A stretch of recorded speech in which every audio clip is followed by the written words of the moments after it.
Hello, everybody. Good morning. My computer decided to freeze up this morning, so I'm using a different. It's my cell phone. Um, a different thing. So I'll check in. I've never used this on the phone before. How fun. Good morning, everybody. Did you know that today is the spring equinox? Boom. It's easy to lose track of those things when um, the world is kind of turning upside down. But yesterday I went to Descanso Gardens, which is a botanic gardens near me, and the tulips were out, and everything was so green and so lush, and the clouds were kind of moving really slowly across the sky, and it was stunningly beautiful. And so today we'll be working with that energy of growth a little bit, right? I don't know about you, but like in my body I can feel this kind of surging energy um, that I always associate with springtime. And so it's sort of interesting to be in these very turbulent times, and still my body is attached to the natural rhythms of the world, right? It's attached to this idea like, oh, this is the time for growth, even as we're being asked to maybe make our lives a little bit smaller for the moment. So we can play in that tension a little bit. Because the other thing about the equinox is that it's also the moment where light and dark, day and night, are perfectly balanced. It happens twice during the year, once in the fall, once in the spring.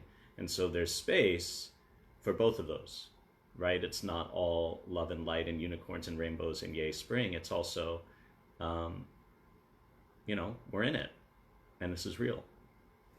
So wherever you are, I hope you're doing really, really, really well, and we'll get started in just a moment. Oh, before we start, for the spring equinox, I actually created a workbook for whoever feels like really exploring that energy of emergence and growth. So I will put the link to that in the comments to this video at the end. All right. So for now, just sit in a way that feels comfortable to you. And we'll just start bringing a little bit of attention to the breath.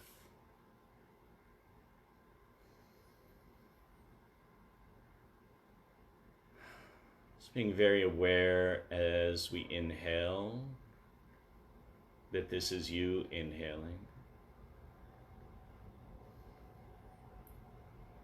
And very aware as you exhale that this is you exhaling in this moment.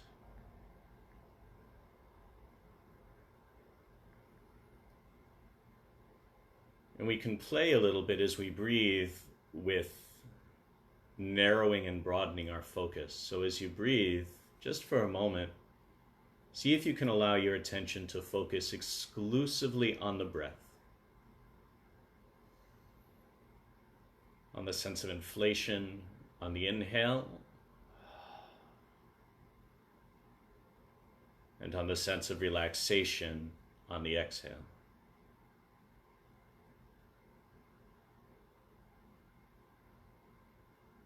Noticing how many nuances there are to the breath when we bring our full attention to it. Like I can feel my nostrils flare a little bit as I inhale. The coolness of the breath as it hits the back of my throat.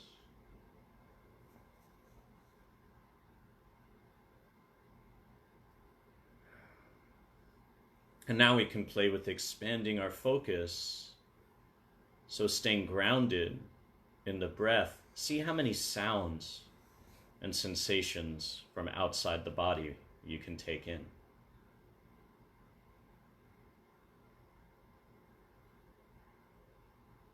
An entire world unfolding around and within each breath.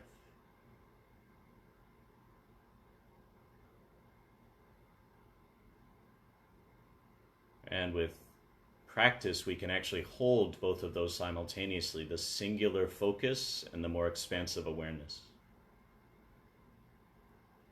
And let's take a deep breath together into that. Nice deep breath in.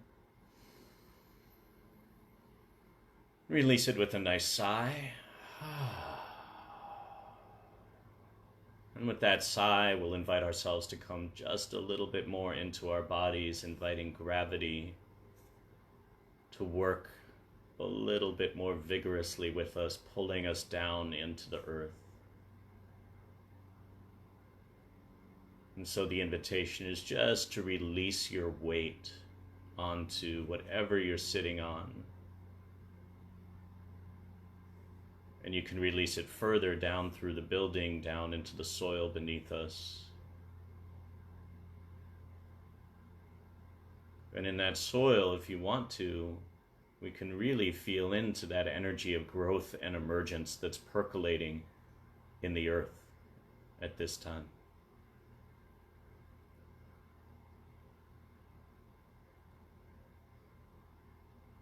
And continuing to breathe lightly and easily.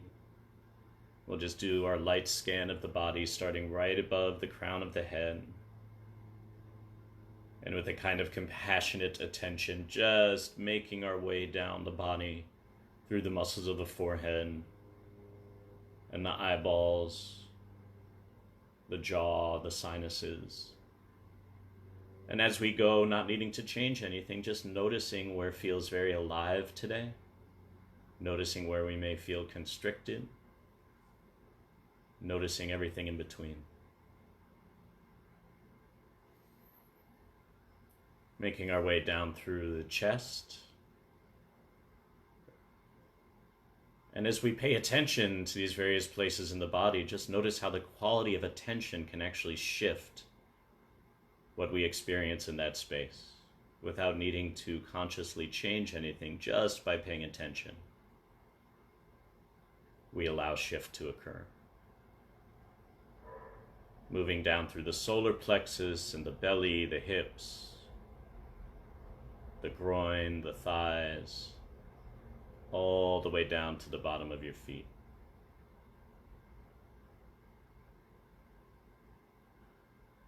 And just take a nice deep breath in all together and breathe in. Release it with a sigh. And with that sigh, we can allow ourselves to connect even more with the earth, sending little tendrils of energy or roots just right down into the soil, into the center of the earth. And anything that's feeling tired this morning or worn out,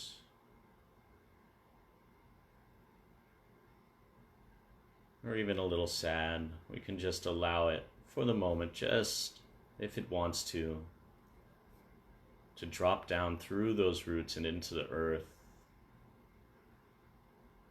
And on the inhale, just allowing the earth to send fresh energy up into our bodies.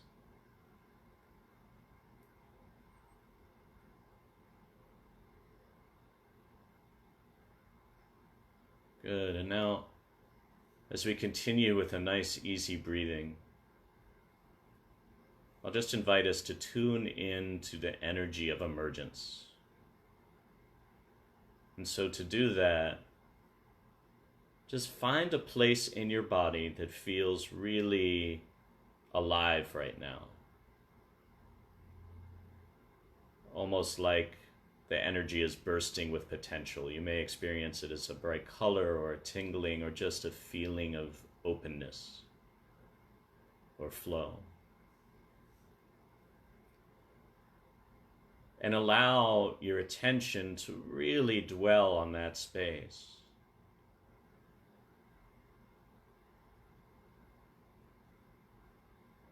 And as with each breath, we start to tune into that space more, I'll ask a question and we'll just allow that to filter in the space between us, which is, what is it that wants to emerge in this moment? What wants to grow through you?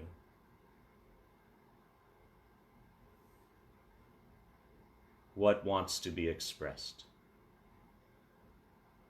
It's almost like there are these little seeds of potential inside of us that are like the bulbs of a tulip or a flower that are just waiting for the right moment to open up in all their beauty, and maybe they've just been waiting for the light of attention at this moment to show themselves.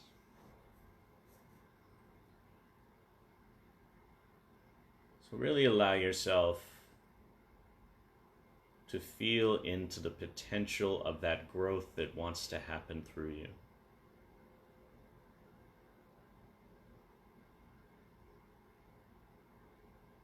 And it's almost like by tuning into this, and you can imagine that we're planting a seed in the rich soil,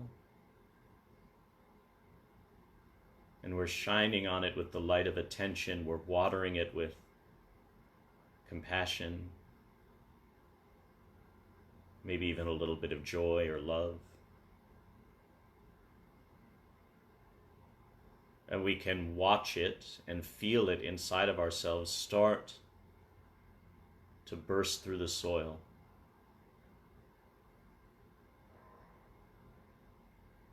You may feel it as an opening in your body, or you may see an image,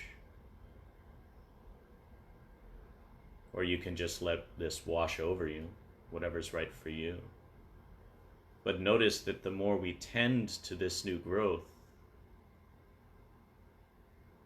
the more it can expand and shift in maybe unexpected ways. We'll just spend just a minute or so with this growth, this emergence. And it's almost like in this moment, we're both the garden and the gardener, right? We're cultivating this growth inside of us,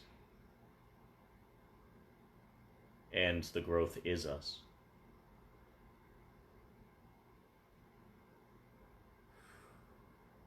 So we're going to take a nice deep breath in together, and on the exhale, just send a little bit of more energy to that growth and just see what happens. Ready? So collectively, everybody take a deep breath in. And exhale.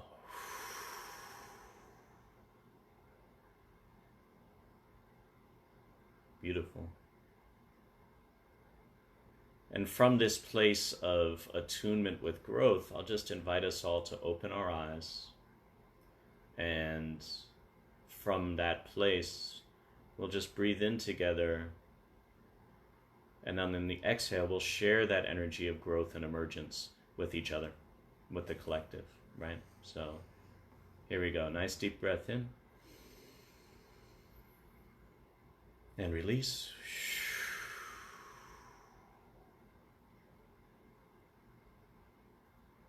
Right? Deep breath in to growth and emergence. And release.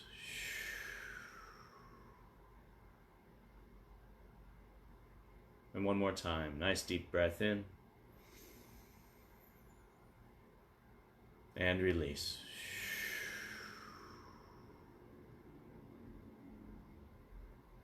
Beautiful. That was really interesting. I'm so curious what your experience of that was. Feel free to type in the comments or let me know later. For now, it's time for our friend the Wild Unknown Archetype deck on this first day of spring. And the question that is so alive for me this morning is, where is there the greatest potential for growth? Where can I find growth? Where can...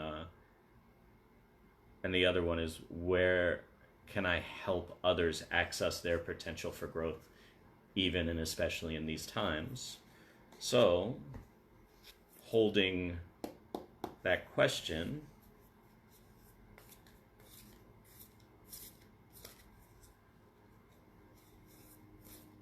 let's see.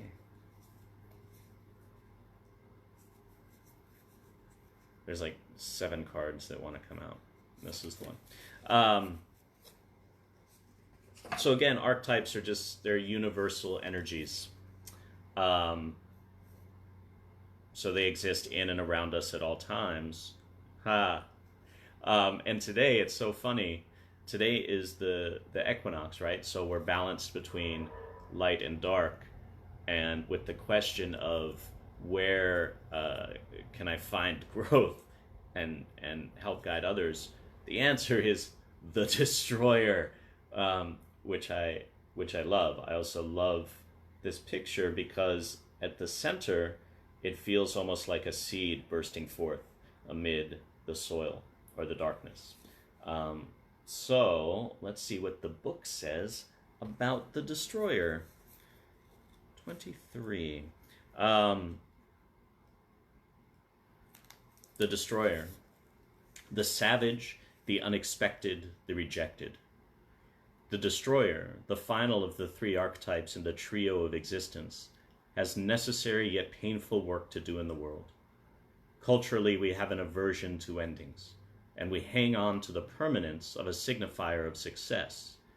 Yet the destroyer pulls the rug out from underneath relationships, jobs, homes, and all forms of security. It's the part of us that wants things to end. Its painful orientation is to uncover our true purpose. The destroyer does not let us linger long in comforts, as it knows not much happens in that realm with its piercing eyes. It seeks out stagnancy from a distance, and the rest becomes history. In the old myths, this is the moment when heads begin to roll, the ground opens up, and castles crumble. Hold on for the ride. The destroyer has arrived. When light, swift and precise blows that redirect our life. When dark, self-destruction, negativity, unwillingness to rebuild. Consider Picasso's statement, every act of creation is first of all an act of destruction. So it doesn't seem like we could get a more apropos card for this moment, you know? There's something in here. The sentence that really stands out to me is the destroyer is the part of ourselves that wants things to end. And I think of that, right, first at a personal level, where there are definitely things in my life that have been ready to end, that for lots of reasons I've been holding on to. And this particular historical moment is definitely an invitation to release some of those. Some voluntarily, some not so much voluntarily. And then I think collectively that in, you know, the collective unconscious or the social soil, sure, of these times, there has been kind of a latent destructive desire. And only in the wake of letting go of all these things can new growth appear. So I think that's the invitation. And in the workbook I made, the Spring Equinox workbook, you'll see that some of it's about growth and some of it's about letting go. So in the same way, as beautiful as it is to tune in to the energy of potential and that energy of new growth that may be wanting to come through us, it's also really, really necessary and powerful to clear space for that growth, right? So the destroyer isn't negative. The destroyer is actually generative, because until we let go, we won't be able to achieve the full potential of that growth. So, thanks so much for watching. We're here every morning at 7:30 a.m. As always, I'm so grateful for the opportunity to share these little moments with you. I put them up on a web page. I'll put the link below, but each day I just upload them to storyandspirit.org/meditations. And if you're interested in that workbook, I'll put it in the comments, and it's also storyandspirit.org/spring equinox. Thank you again, and I'll see you tomorrow morning. Have a beautiful day.